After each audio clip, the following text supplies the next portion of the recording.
Amendment Bill 2023 and the Jammu and Kashmir Reorganization Amendment Bill 2023 to be discussed together. Shri Amit Shah to move the motions for consideration of the following bills: the Jammu and Kashmir Reservation Amendment Bill 2023 and the Jammu and Kashmir Reorganization Amendment Bill 2023.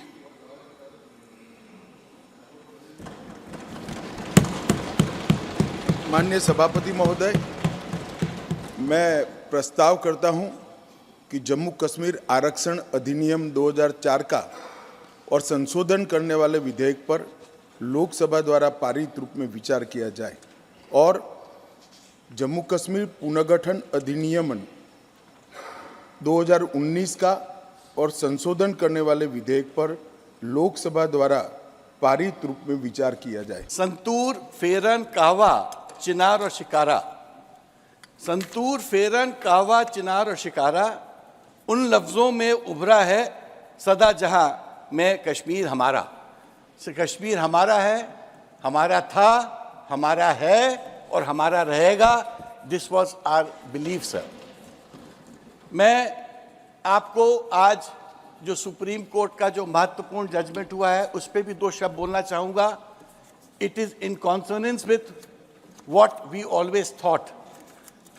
हमारे opinion में, और जवाहरलाल नेहरू ने 1963 में इस parliament में बोला था, this is a transitory provision, it's a temporary provision, it will stay. माननीय सभापति महोदय, आज माननीय गृह मंत्री जी के द्वारा जो जम्मू कश्मीर आरक्षण विधेयक रखा गया है, इसका समर्थन करते हुए मैं कहना चाहूँगा कि हमारे प्रतिपक्ष के विद्वान प्रतिनिधि विवेक तनखा जी ने आज एक विवेकपूर्ण बात कही कि यह सत्य है कि कश्मीरी पंडितों का जेनोसाइड और नरसंहार हुआ था। परंतु ये कहते हुए मुझे कष्ट भी होता है कि एक दौर था जब उस नरसंहार के आरोपी और समर्थक दिल्ली में आते थे तो रेड कारपेट वेलकम के साथ आते थे, जलवाए जलाल से दिल्ली की सरजमी पर जलवा अफरोज होते थे। और सभापति महोदय, आज भी वो आते हैं मगर ईडी के सम्मन पे आते हैं, एनआईए की पेशी में आते हैं। ये अंतर आया है हमारी सरकार और उस सरकार के दौर में। पंडित जवाहरलाल नेहरू जी के बारे में कुछ भी कहें, लेकिन एक बात मैं आपसे कहना चाहता हूं, अगर आज जम्मू कश्मीर और विशेषकर जम्मू कश्मीर वैली आज भारत का अंग है, उसका एकमात्र श्रेय किसी को जाता है तो पंडित जवाहरलाल नेहरू पर विश्वास था शेख अब्दुल्ला का, जिसकी वजह से आज कश्मीर वैली हमारे साथ है। माननीय सभापति महोदय, संसदीय कार्यकाल में कुछ ऐसे क्षण आते हैं जब ये नहीं कह सकता कि मैं इसका सपोर्ट कर रहा हूँ या मैं इसका विरोध कर रहा हूँ। कई सारी चीज़ें हैं इसमें जो वेलकम इनिशिएटिव हैं, मैं मानता हूँ। बस कुछ सुझाव दूंगा क्योंकि अक्सर मैं देखता हूँ कि हमारे बीच का संवाद, माननीय सभापति महोदय, विपक्ष का अलग से कोई प्रधानमंत्री नहीं होता या विपक्ष का अलग से कोई गृह मंत्री नहीं होता। विपक्ष को भी अपनी शिकायत, अपने मुद्दे अपने प्रधानमंत्री के समक्ष, अपनी आलोचना अपने गृह मंत्री के समक्ष रखनी होगी। सर, आज कश्मीर का कोई नहीं है इस सदन में। मैं था उस दिन जब नहीं सॉरी, I take ये नॉमिनेटेड मेंबर है। माननीय सदस्य अपने एक सेकंड सर, उन्होंने बड़ा ग्रॉस स्टेटमेंट किया है कि कश्मीर का इस सदन में कोई नहीं है। वो अपने बारे में कह सकते हैं, हमारे बारे में क्यों कह रहे? हम तो सदैव कश्मीर के हैं। आज जो बिल है ये 2002 रिजर्वेशन एक्ट, अमेंडमेंट एक्ट, और जो इसका रीऑर्गेनाइजेशन एक्ट 2019, मैं इसकी सपोर्ट में खड़ा हुआ हूँ। सर, 2019 अगस्त में लोकसभा में माननीय गृह मंत्री ने एक बात रखी थी जब 370 हट रही थी और शिवसेना ने पूरी तरीके से उस पर समर्थन दिया था और आज सुप्रीम कोर्ट के फैसले को हमने होल हार्टेडली वेलकम किया है और इस बिल का भी हम समर्थन करेंगे। उन्होंने एक बात कही थी कि सदन के सामने जो बिल लेकर मैं उपस्थित हुआ हूँ इसमें पीओके और अक्साई चिन्ह का उल्लेख है और एक एक इंच जमीन का उल्लेख है। Shri Amit Shah to reply the discussion. धन्यवाद सभापति महोदय। आज मैं इस महान सदन के सामने जम्मू कश्मीर पुनर्गठन संशोधन विधेयक 2023 और जम्मू कश्मीर आरक्षण संशोधन विधेयक 2023 ये दोनों विधेयकों को कानून बनाने के लिए सदन के आशीर्वाद प्राप्त करने के लिए मैं यहाँ उपस्थित हुआ हूँ। मान्यवर, आज ये दो बिल पारित भी होंगे, इसलिए भी आज का दिन बहुत महत्वपूर्ण है। और आज का दिन जम्मू कश्मीर और भारत के इतिहास में अलग दृष्टि से भी बहुत सुवर्ण अक्षरों से अंकित होने वाला है। मान्यवर, बहुत सारे सवाल परसों तक उठाए गए। परसों भी लोकसभा में कहा गया कि ये बिल अभी लंबित है, क्यों जल्दबाजी में ला रहे हैं, सुप्रीम कोर्ट न्याय करेगी, आपको राह देखनी चाहिए। मान्यवर, ये सारे स्टैंड जो थे वो न्याय के लिए नहीं थे। नरेंद्र मोदी जी ने जो निर्णय किया था वो निर्णय को लंबित करने के लिए थे, उस इरादे से किए गए थे। क्योंकि आज ही सर्वोच्च अदालत की संवैधानिक खंडपीठ ने धारा 370 को समाप्त करने का और जम्मू कश्मीर राज्य के पुनर्गठन का विधेयक जो मैं 5 अगस्त 2019 को इस सदन में मोदी जी के लिए गए निर्णय के अनुमोदना में लेकर आया था, वो बिल लाने की मंशा, बिल का संवैधानिक रूप से स्वीकार और पूरी प्रक्रिया को भी माननीय सर्वोच्च अदालत ने संवैधानिक घोषित किया है, सर्वानुमत से किया। मान्यवर, आज निर्णय कर लिया सुप्रीम कोर्ट ने और ढेर सारी चीजों को जो भारतीय जनता पार्टी 1950 से बताती थी और कांग्रेस, विपक्ष और विशेषकर कम्युनिस्ट भाइयों का हमेशा से हम पर आरोप था कि राजनीतिक बातें आप कर रहे हो, इस सारी चीजों को आज सर्वोच्च अदालत ने अमली जामा पहना दिया। न्यायालय ने माना कि जम्मू कश्मीर के पास कभी भी आंतरिक संप्रभुता नहीं थी, जो हमारा कहना था। उन्होंने कहा कि भारत के साथ ट्रीटी के कारण भारतीय संविधान के बाहर राज्य को कोई आंतरिक संप्रभुता नहीं मिलती है, इस बात को सुना। मान्यवर, न्यायालय ने माना कि अनुच्छेद 370 एक अस्थायी प्रावधान था, इसमें कोई शंका कुशंका नहीं है, ये संवैधानिक सत्य है कि धारा 370 अस्थायी समाधान। अब ये कुछ लोगों को पसंद नहीं आता है और जो नेहरू जी के विचारों के, नेहरू जी के कामों के बड़े प्रशंसक है और अनुयायी है, उनको भी पसंद नहीं आता है जो हम कहते हैं। मगर मैं उनको बड़ी विनम्रता से पूछना चाहता हूं, अगर धारा 370 इतनी ही न्यायिक थी, इतनी ही जरूरतमंद थी, तो इसके सामने एक ही आर्टिकल है मान्यवर जिसके सामने टेम्पररी शब्द का उपयोग किया गया, वो स्वयं नेहरू जी ने क्यों किया होगा? जो लोग कहते हैं कि धारा 370 परमानेंट है, वो संविधान सभा की मंशा का अपमान कर रहे हैं, संविधान का अपमान कर रहे हैं। मान्यवर, आज सुप्रीम कोर्ट ने कह दिया है कि इसका मतलब यह है, ये जो कहा धारा 370 अस्थायी प्रावधान था, इसका मतलब यह है कि ये दावा याचिकाकर्ता का 370 को कभी हटाया ही नहीं जा सकता। वो दावा सिरे से सुप्रीम कोर्ट ने खारिज कर दिया है कि संविधान को और देश के संसद के सदनों को पूरा अधिकार है धारा 370 हटाने। मान्यवर, न्यायालय ने यह भी माना कि राज्यपाल शासन और राष्ट्रपति शासन की जो उद्घोषणाएं हुई, इस पर भी ढेर सारे सवाल उठा गए कि राष्ट्रपति शासन गलत तरीके से लगाया गया, राज्यपाल शासन गलत तरीके से लगाया गया।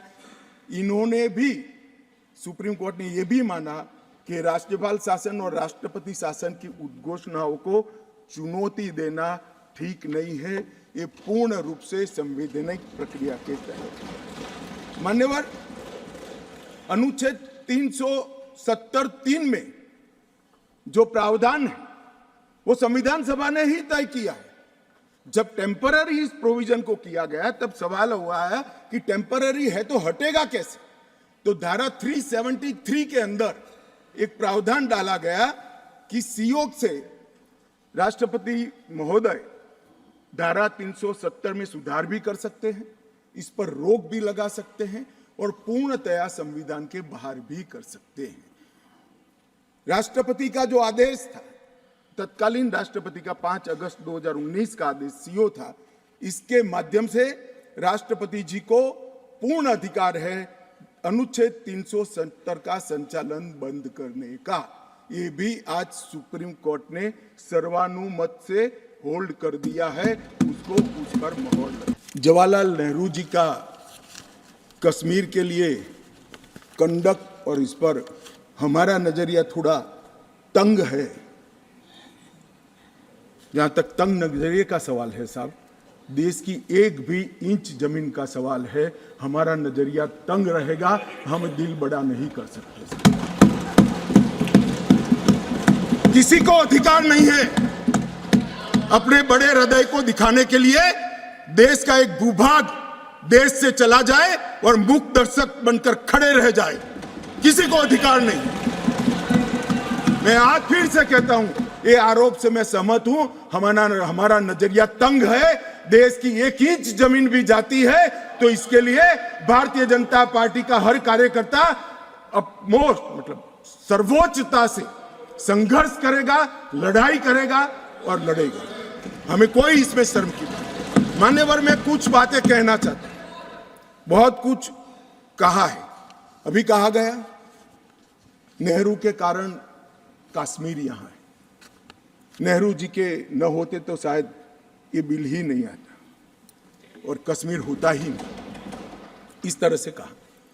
मैं आज कहना चाहता हूं कि जो आजादी के बाद भारत की रचना को जानते हैं उनको मालूम होगा हैदराबाद में इससे भी बड़ा प्रॉब्लम हुआ था। क्या जवाहरलाल जी गए थे क्या?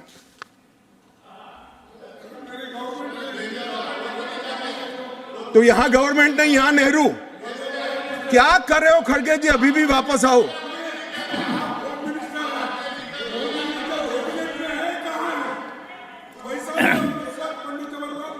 एक मिनट, रिकॉर्ड पर है, कश्मीर में दिग्विजय जी ने सरदार पटेल का नाम नहीं लिया। एक नाम दिया शेख अब्दुल्ला का, दूसरा नाम दिया जवाहरलाल नेहरू का। तो वो होम मिनिस्टर थे, क्यों नहीं दिया भाई? अब सुनिए दिग्विजय जी, अब सुनिए, सुनना पड़ेगा, ऐसे नहीं चलेगा। हमने सुना है, धैर्य से सुना है। मान्यवर,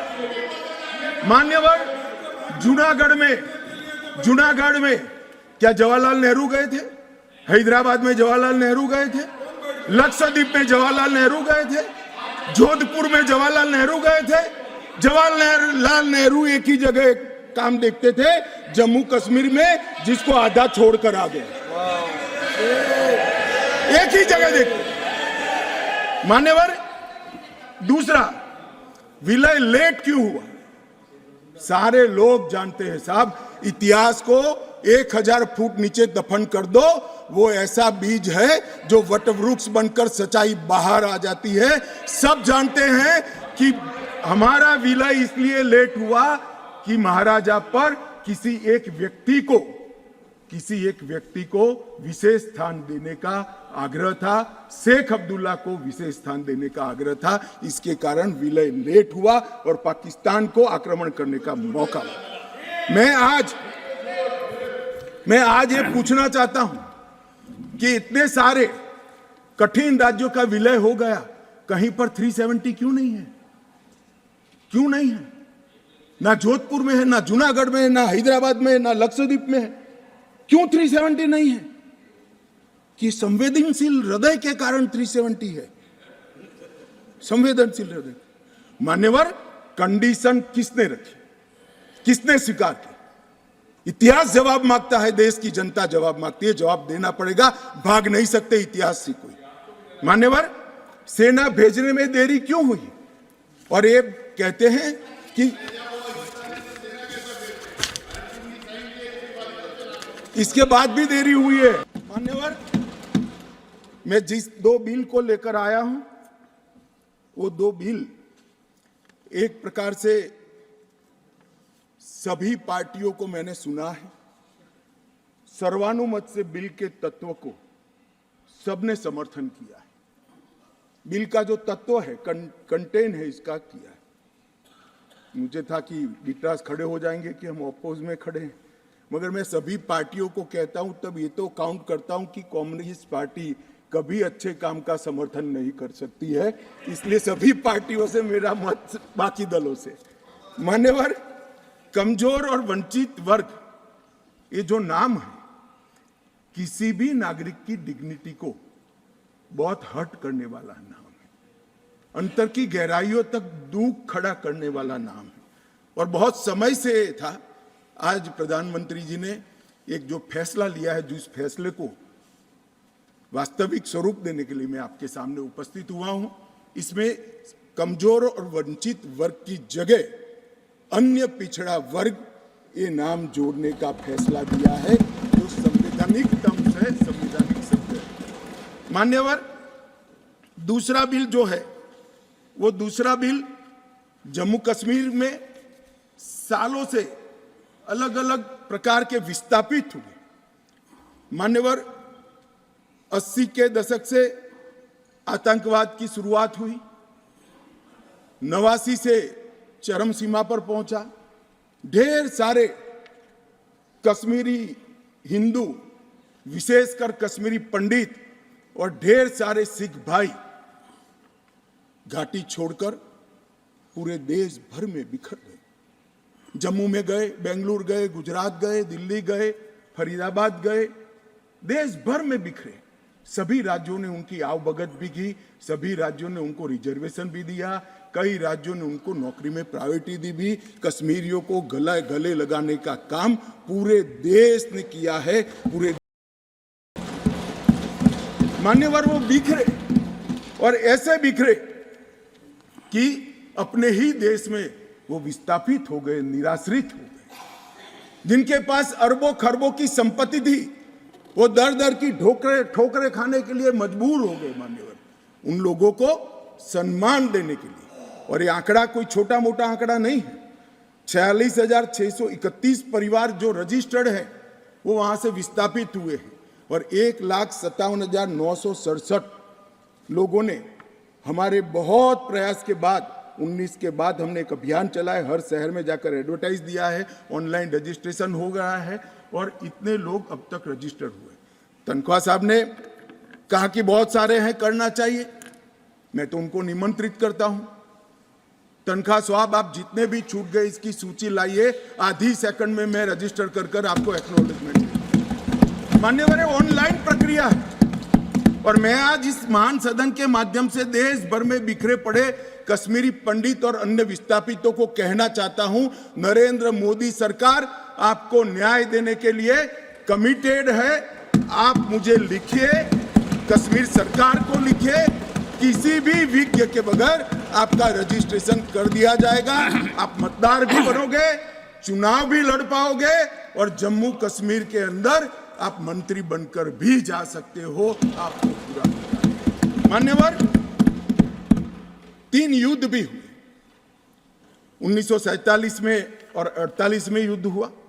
31,779 परिवार आज के पाकिस्तान अधिकृत कश्मीर से शरण लेकर भारत में आए। इनमें से 26,319 परिवार तत्कालीन जम्मू कश्मीर राज्य में बसे, और शेष 5,460 परिवार अन्य भागों में बसे। दूसरा युद्ध हुआ 65 और 71 का, और छम और नियामत क्षेत्र से लगभग 10,065 परिवार विस्थापित हुए, 3500 परिवार 65 के युद्ध में हुए और इतने ही करीब 71 के युद्ध में हुए। अब तक 47, 65 और 71 के युद्धों में लगभग 41,844 परिवार विस्थापित हुए हैं। उनको भी भारत सरकार ने ढेर सारी चिंता करी है, मैं आगे बताता हूं। मगर ये बिल जो है मान्यवर, 3 सीटें 2 जम्मू कश्मीर से विस्थापित परिवारों के लिए और 1 सीट पाक ऑक्यूपाई कश्मीर से विस्थापित आए हुए कश्मीरी भाइयों के लिए रिजर्व करने का काम नरेंद्र मोदी जी ने बहुत मन के साथ, चाव के साथ और संवेदना के साथ किया। मान्यवर, ये जो फैसला है उसी एक्ट का हिस्सा है जिस एक्ट को सब चैलेंज करते हैं। मैं उनको बताना चाहता हूं, जब आप 5 अगस्त 2019 के बिल को चैलेंज करते हो, तब आप डिलिमिटेशन कमीशन एक्ट को भी चैलेंज करते हो। ये मत भूलो कि आप इनके रिजर्वेशन के खिलाफ बात करते हो। मान्यवर, डिलिमिटेशन कमीशन ने गंभीरता से विचार करने के बाद समुदायों का प्रतिनिधित्व नॉमिनेशन द्वारा कराने की सिफारिश की है। और मान्यवर, जम्मू कश्मीर प्रशासन ने, जो आज स्वाभाविक है राष्ट्रपति शासन है, उसने भी अपना अभिप्राय डिलिमिटेशन कमीशन को दिया था। भारत सरकार ने के गृह मंत्रालय ने भी दिया था कि इनके प्रति सिंपैथेटिक व्यू लेना चाहिए, इनका प्रतिनिधित्व होना चाहिए। जब वो अपनी जमीन में ही नहीं है तो असेंबली में कैसे चुनकर जा सकते हैं। मान्यवर, और ये आदेश उन्होंने प्रकाशित किया था, जिसको आज कानूनी जामा पहनाकर मैं ये बिल को लेकर उपस्थित हुआ हूँ। मान्यवर, ये जो डिलिमिटेशन कमीशन ने और भी कई फैसले किए हैं, मैं जरा सदन के सामने पूर्व की स्थिति और अभी की स्थिति बताना चाहता हूँ। पूर्व में जम्मू में सिर्फ 37 सीट थी, 37 सीट थी। अब नए डिलिमिटेशन कमीशन ने 37 से बढ़ाकर 43 सीट जम्मू क्षेत्र में बनाने का काम। मान्यवर, कश्मीर में 46 सीट थी, 46 सीटें थी। अब 46 की जगह 47 सीटें, 47 सीटें बनाने का काम। इस तरह से जम्मू और कश्मीर दोनों को मिलाकर 83 सीटें थी। लद्दाख की सीटें निकाल दी है क्योंकि वहां यूटी बन चुकी। 83 सीटें थी, उसकी जगह 90 सीटें अब डिलिमिटेशन कमीशन ने करी है, जिसको भारत सरकार ने माना है। और पाक ऑक्यूपाई कश्मीर की 24 सीटों को आरक्षित रखा गया है, क्योंकि हम अभी भी मानते हैं, कोई जिसको जो बोलना है वो बोले। इस सदन में बोला हुआ शब्द इतिहास बनता है। मैं आज फिर से कहना चाहता हूँ, पाक ऑक्यूपाई कश्मीर भारत का है, हमारा है और हमसे कोई नहीं छीन। मान्यवर, हमने 24 सीटें पाक ऑक्यूपाई कश्मीर के लिए सुनिश्चित की है। नए कश्मीर की शुरुआत होगी। मान्यवर, आतंकवाद मुक्त कश्मीर बनने की शुरुआत हो गई है। नया कश्मीर, विकसित कश्मीर, जब विकसित भारत बनेगा, कश्मीर देश के सभी राज्यों के समकक्ष होकर वहाँ पर खड़ा होगा। दुनिया भर के यात्री आएंगे ऐसे कश्मीर की रचना के लिए। ये जो विधेयक लेकर मैं आया हूँ, मैं आपको निवेदन करता हूँ सभी लोगों को that the bills have been passed unanimously. There has been no dissent.